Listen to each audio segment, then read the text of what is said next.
All right, this stretch I'm going to take you through is it's actually can be used for quite a few exercises. I actually like to use it post training, like the night of, after I start to get a little bit stiff, um, and sometimes right before. This is really good for deadlifting, for grip, post squats, post bench, anything where you're causing your ribs to kind of come down or come up, and then hammering that in with the load of the bar is kind of going to reinforce you to stay in that spot.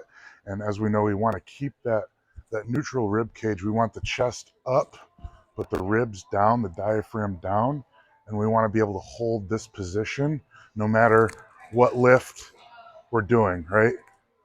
It's all here.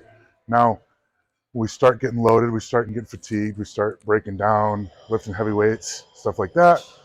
We start getting all tight through here in the upper back. We start getting flared here.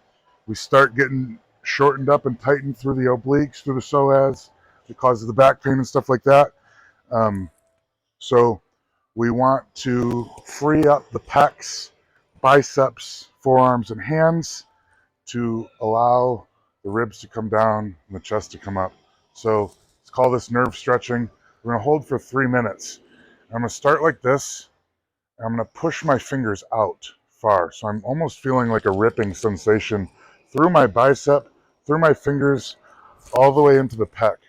And I'm gonna stay here, and I'm gonna correct myself. You'll see that my diaphragm is slowly starting to come down while I maintain this upright chest.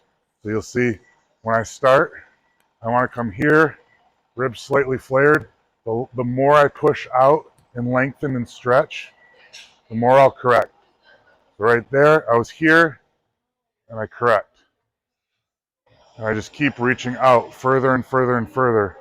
If you don't have a ripping sensation or a stretch, have a partner come out and, cue you, put their fingers right here and force you to reach further and further and further. You can do it against the wall here and just try to reach and touch that wall. But the main thing I want you to notice out of this one is that this whole piece up here, right, chest, everything, it'll slowly, gradually start to drop down, and the neck will kind of lengthen and decompress itself here. Notice my palms are turning more to the front, which is causing my serratus to show more to the front, be more exposed.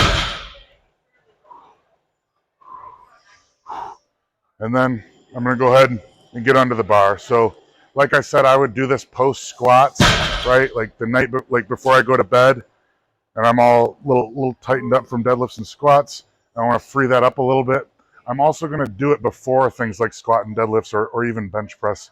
In the bench press, sometimes you'll be so glued up from here to here that you're actually getting your arch here, and this isn't freed up as much as you think it is.